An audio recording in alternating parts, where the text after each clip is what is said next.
विष्णु पुराण के तीसरे स्कंद का दूसरा अध्याय। स्वर्णिम मनु की उत्पत्ति और आगामी 7 मनवंतरों का वृतांत। श्री मैत्रेय जी कहने लगे, हे द्विजोत्तम, कृपा करके मुझको आगामी मनवंतर की कथा सुनाइए, यानी मनवंतरों के बारे में बताइए। श्री पराशर जी कहने लगे, सूर्य देवता की भार्या संज्ञा विश्वकर्मा की सुपुत्री थी, जिसके गर्भ से ये 3 संतानें हुई, मनु, यम तथा यमी। कुछ काल पश्चात सूर्य देवता की सेवा के लिए छाया को लगा दिया और स्वयं वन गमन कर गई, यानी कि वन में चली गई। सूर्य ने छाया को संज्ञा ही समझा और उसके गर्भ से शनैश्चर एक दूसरा मनु और तपती संतानों की उत्पत्ति की। एक रोज अपने पुत्र के पक्षपात से छाया ने क्रोधित होकर यम को शाप दिया, तो यम तथा सूर्य दोनों को ही ज्ञात हुआ कि वह संज्ञा नहीं बल्कि कोई अन्य स्त्री है। फिर छाया ने अपने मुंह से संपूर्ण वृतांत सुना डाला। सूर्य ने समाधि लेकर ज्ञात किया कि संज्ञा घोड़ी रूप होकर वन में तप कर रही है। अतः सूर्य देवता ने घोड़े अश्व का रूप धारण करके उसके गर्भ द्वारा 2 अश्विनी कुमारों और रैवत को उत्पन्न किया। इसके बाद सूर्य भगवान अपनी भार्या संज्ञा को अपने स्थान पर ही लेकर आए और विश्वकर्मा ने उनके तेज को शांत किया। वे 8 मास ही उनके तेज को कम कर पाए। हे मैत्रेय, सूर्य के जिस अष्टम अंश वाले तेज को विश्वकर्मा ने क्षीण यानी कि कम किया, वह तेज पृथ्वी के ऊपर गिर पड़ा। उसी तेज के द्वारा विश्वकर्मा ने श्री विष्णु का चक्र बनाया, शिवजी के त्रिशूल की रचना, कुबेर के विमान की रचना की। उसी तेज के द्वारा उन्होंने कार्तिकेय की शक्ति बना डाली और दूसरे देवताओं के शस्त्र गढ़े और तेज द्वारा उनको पुष्ट किया। छाया संज्ञा के बेटे दूसरे मनु के वर्ण के सदृश्य होने के कारण स्वर्णिम कहलाया गया। अब मैं आगे आने वाले 8वें मनवंतर का वृतांत कहता हूँ। स्वर्णिम उस समय मनु बनेंगे और देवता होंगे सुतप, अमिताभ और मुख्य गण। उन देवताओं का हर एक गण 20-20 का झुंड कहलाया जाता है। हे मुनीश्वर, अब मैं आगे आने वाले सप्तऋषियों के नाम बतलाता हूँ।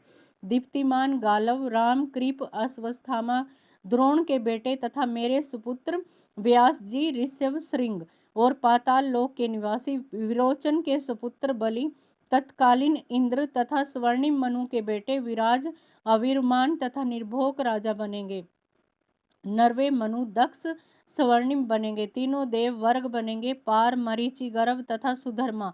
इनके हर एक वर्ग में 12-12 देवता हुआ करेंगे, जिनका नायक महापराक्रमी उदर्त नाम का इंद्र बनेगा। इस समय के सप्तऋषि ये होंगे: सवन, धूतिमान, भव्य, वसु, मेधातिथि, ज्योतिषमान तथा सत। दक्ष स्वर्णिम मनु के पुत्र घृत केतु, दीप्त केतु, पंचहस्तु, पृथ, श्रवा और रीमा में आदि होंगे। ब्रह्मा स्वर्णिम 10वें मनु बनेंगे। 100 देवताओं के सुधामा तथा विशुद्ध नाम के उस समय 2 गण रहेंगे, जिनका इंद्र महाबलशाली शांति होगा। सप्तऋषि ये होंगे: हवितमान, सुकृत, सत्य, तमोमूर्ति, नभागा, सत्यकेतु तथा अप्रीति मोजा। तब ब्रह्म स्वर्णिम के 10 पुत्र होंगे, जिनके नाम सुक्षेत्र, उत्तमोजा, भूरसेन आदि होंगे, जो इस धरती की रक्षा करेंगे। 11वें मनु का नाम होगा धर्म स्वर्णिम। उस समय देवताओं के मुख्य गण विहंगम, कांगगम तथा निर्वाण रति होंगे।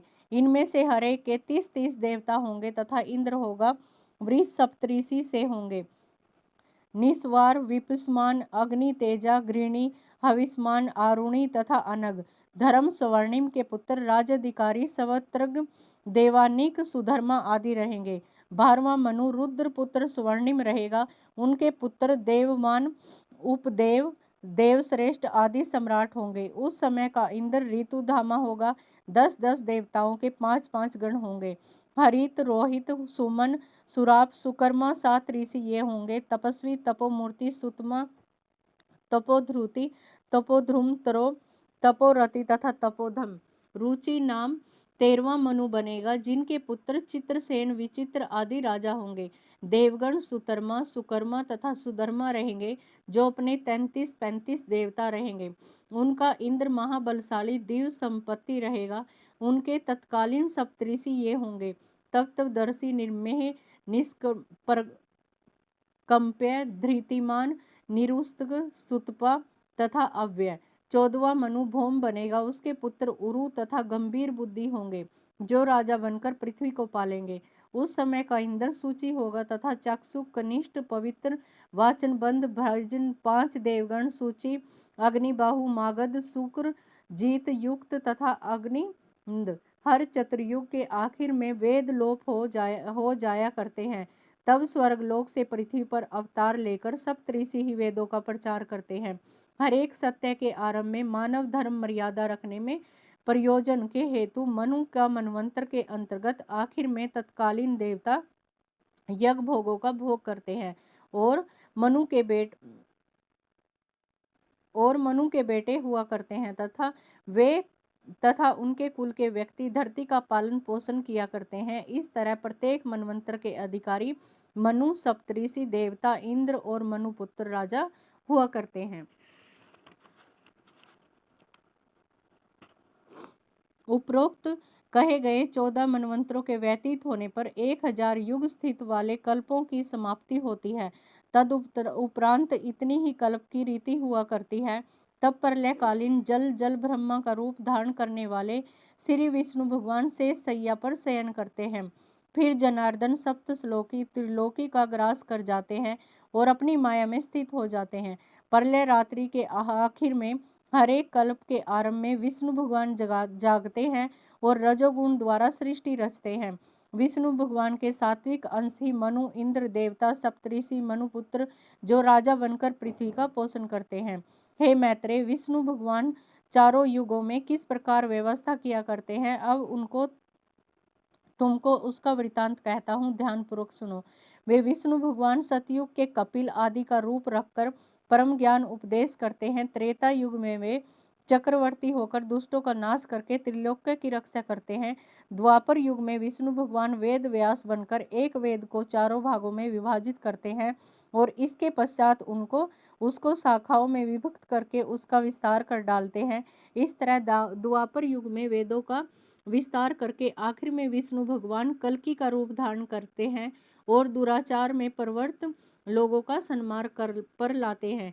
इसी तरह विष्णु भगवान समस्त विश्व की वृष्टि, स्थित तथा संहार करते हैं। इस विश्व में उनसे भिन्न कोई वस्तु नहीं है। इस लोक परलोक, भूत, भविष्य और वर्तमान में जितने भी पदार्थ हैं, उन सब की उत्पत्ति विष्णु भगवान से होती है। अगर आपको ये वीडियो अच्छी लगी है तो इसको लाइक कीजिए। मिलते हैं अगली वीडियो में।